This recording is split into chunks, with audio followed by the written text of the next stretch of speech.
नमस्कार, आप live cities देख रहे हैं। मैं हूं जय शुक्ला। यदि आप बिहार में किसी विद्यालय में शिक्षक हैं तो जरा ठहरिए और इस खबर को सुन लीजिए, क्योंकि बिहार में अब एक बार फिर से सरकार की ओर से, शिक्षा विभाग की ओर से शिक्षकों के लिए नया नियम, कड़ा नियम लागू कर दिया गया है। अब यह नियम ऐसा है जिसे सुनने के बाद अभी से ही कई एक शिक्षक जो हैं, हजारों शिक्षक जो हैं, उनके हाथ पांव फूलने लगे हैं। शिक्षकों की नींद उड़ गई है, खटिया खड़ी होने वाली है और बिस्तर गोल होने वाला है, क्योंकि अब सरकार ने वो हथौड़ा चलाया है जिस हथौड़े की चोट से बिहार के कई सौ, कई हजार शिक्षक घायल, चोटिल हो सकते हैं। अब समझिए, बिहार सरकार मतलब शिक्षा विभाग की ओर से एक नया एसओपी जारी किया गया है और इस एसओपी का पालन करने के लिए बिहार के तमाम जिलों में शिक्षा पदाधिकारियों को कड़ा निर्देश जारी कर दिया गया है कि भैया आप इसका पालन कराइए, और यदि कोई मास्टर इसका पालन करने में अक्षम महसूस करता है या उसे दिक्कत होती है तो फिर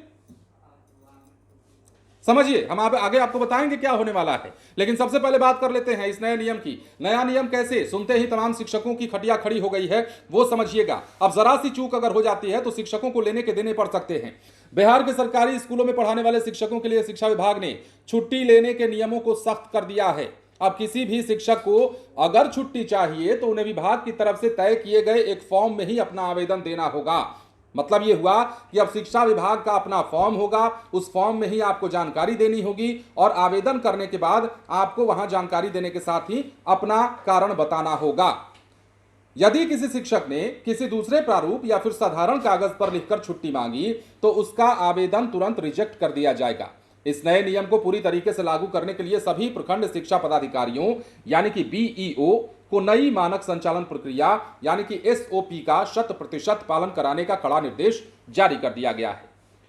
अब देखिए, शिक्षा विभाग का यह नियम, नया नियम जो है, प्राथमिक, मध्य माध्यमिक और उच्च माध्यमिक विद्यालयों के सभी प्रमुख पदों पर काम करने वाले स्टाफ पर समान रूप से लागू होगा। इसमें स्कूल के हेडमास्टर, सहायक शिक्षक, सीनियर शिक्षक और बीपीएससी के जरिए बहाल हुए नए विद्यालय अध्यापक भी शामिल होंगे। इन सभी को छुट्टी के लिए इसी नए नियम का पालन करना होगा। विभाग ने स्थानीय निकाय के तहत आने वाले नियोजित शिक्षकों को फिलहाल इस नए नियम के दायरे में अलग रखा है। शिक्षकों की छुट्टी मंजूर करने के लिए विभाग ने बिहार सेवा संहिता और सरकारी निर्देशों के तहत अलग अलग अधिकारियों की जिम्मेदारी तय कर दी है। इसके मुताबिक सहायक शिक्षकों, विशिष्ट शिक्षकों और बीपीएससी अध्यापकों की कैजुअल लीव यानी कि सीएल को सीधे स्कूल के हेडमास्टर मंजूर कर सकते हैं। अगर खुद स्कूल के हेडमास्टर, प्रधान शिक्षक या प्रभारी एचएम को छुट्टी चाहिए तो उन्हें अपने प्रखंड शिक्षा पदाधिकारी से मंजूरी लेनी होगी। इसके अलावा किसी भी तरह की लंबी छुट्टी के लिए सहायक शिक्षकों का फॉर्म एचएम द्वारा और हेडमास्टर का फॉर्म बीईओ द्वारा आगे बढ़ाया जाएगा। अब समझ रहे हैं बात क्या है? मतलब अगर शिक्षक महोदय को छुट्टी चाहिए तो वो बीईओ से संपर्क कर सकते हैं, और यदि बीईओ को छुट्टी चाहिए तो वो अपने सीनियर अधिकारी से संपर्क कर सकते हैं। ये नियम लगाया गया है। इतना ही नहीं, बिना डिजिटल रिकॉर्ड के छुट्टी मान्य भी नहीं होगी। विभाग ने साफ कह दिया है कि बिना डिजिटल ऑनलाइन रिकॉर्ड के ये मान्यता नहीं दी जाएगी कि आपको छुट्टी मिली है। जैसे ही किसी शिक्षक या हेडमास्टर की छुट्टी मंजूर की जाएगी, उसकी जानकारी को तुरंत 2 जगहों पर दर्ज करना अनिवार्य होगा। अब 2 जगहें कौन कौन सी? पहली एंट्री शिक्षक की सर्विस बुक में की जाएगी और दूसरी एंट्री विभाग के ऑनलाइन ई शिक्षा कोष पोर्टल पर की जाएगी। इस व्यवस्था से शिक्षकों की छुट्टियों का जो है पूरा रिकॉर्ड पारदर्शी हो पाएगा। अब इतना ही नहीं, बच्चों की पढ़ाई पर भी इसका असर नहीं पड़े। जिला कार्यक्रम पदाधिकारी ने अपने आदेश में सभी स्कूल प्रमुखों और अधिकारियों को साफ तौर पर हिदायत दी है कि किसी भी शिक्षक की छुट्टी मंजूर करते समय इस बात का विशेष ध्यान रखा जाए कि स्कूल में बच्चों की पढ़ाई का नुकसान न हो। छुट्टी देने से पहले स्कूल में मौजूद अन्य शिक्षकों की संख्या और बच्चों को पढ़ाने की वैकल्पिक व्यवस्था को जरूर देखना होगा। विभाग ने साफ चेतावनी दी है कि इस नई व्यवस्था को लागू करने में किसी भी अधिकारी या कर्मचारी की लापरवाही बर्दाश्त नहीं की जाएगी, और यदि कोई मास्टर साहब फिर भी लापरवाही कर देते हैं तो फिर समझिए उनकी सैलरी जाने वाली है, और फिर भी नहीं मानते हैं तो फिर और भी कार्रवाइयां हैं। विभाग और भी कार्रवाई कर सकता है और कार्रवाई की जद में बहुत सारे शिक्षक आ सकते हैं। तो ये समझ लीजिए, कुल मिलाकर मोटा मोटी तौर पर अगर हम बात करें तो शिक्षकों की छुट्टी का एप्लीकेशन या छुट्टी का जो ब्यौरा है ई शिक्षा कोष पोर्टल पर भी उसकी डिटेल देना जरूरी हो गया है, और तमाम चीजें रिकॉर्ड में रहें। इसलिए शिक्षा विभाग ये चाहता है कि तमाम जो छुट्टियों के आवेदन हैं वो ई शिक्षा कोष पोर्टल पर भी जानकारी के तौर पर साझा किए जाएं। अब रही छुट्टियों की बात, तो देखिए, बड़ी लीव अगर चाहिए आपको तो उसके लिए हमने बताया कि क्या करना होगा, किस प्रकार बीईओ साहब की भूमिका होगी और किस प्रकार हेडमास्टर साहब की भूमिका होगी। हेडमास्टर को अगर छुट्टी चाहिए तो बीईओ साहब से संपर्क करेंगे और शिक्षकों को अगर छुट्टी चाहिए तो हेडमास्टर साहब से संपर्क करेंगे। ये नियमावली भी लागू कर दी गई है। अब नए एसओपी के गाइडलाइन में जो जो चीजें आ रही हैं उन चीजों का पालन 100% कराने के लिए तमाम जिलों को निर्देशित भी कर दिया गया है।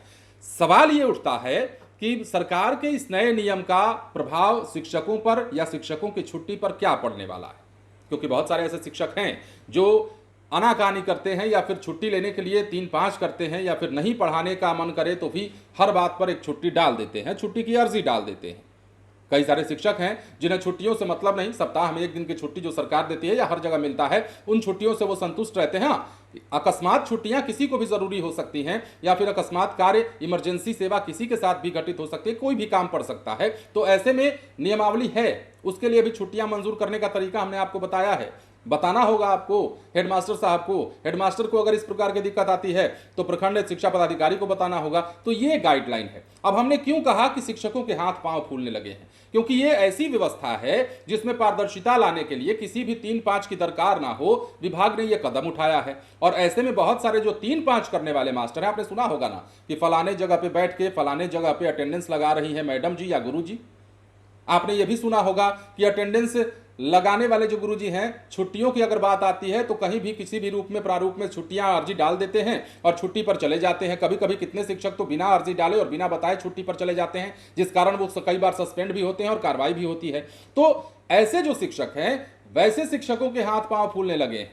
अब जो मास्टर साहब बिना आए अटेंडेंस बना रहे हैं, वो छुट्टियों की अगर अर्जी डालेंगे तो तमाम छुट्टियों की अर्जी और उसका जो ब्यौरा है वो ई शिक्षा कोष पोर्टल पर चला जाएगा। तो ऐसे में वो फंस सकते हैं, यानी कि अब उनको रेगुलर ड्यूटी करनी पड़ेगी और छुट्टियां जो है वो बतानी पड़ेगी। अब छुट्टी का आंकड़ा और ब्यौरा चूंकि विभाग के पास रहेगा तो आप आगे चलकर किसी भी प्रकार की धांधली नहीं कर सकते, किसी प्रकार का झूठ बोल करके फिर से छुट्टियां नहीं अर्जित कर सकते हैं, क्योंकि रिकॉर्ड बुक में सब कुछ मौजूद है। और स्कूल लेवल पर यदि पहले छुट्टियां मिलती थी तो समझिए कि वहां धांधली भी होती थी, वहां एक दूसरे से मिलकर के छुट्टियों का अदला बदली कर लिया जाता था, कई तरीके की चीजें थी। लेकिन अब विभाग ने फैसला सख्त किया है और इस फैसले का असर आने वाले दिनों में बिहार के शिक्षकों पर क्या पड़ता है देखने वाली बात होगी। बने रहे लाइव सिटीज के साथ। धन्यवाद।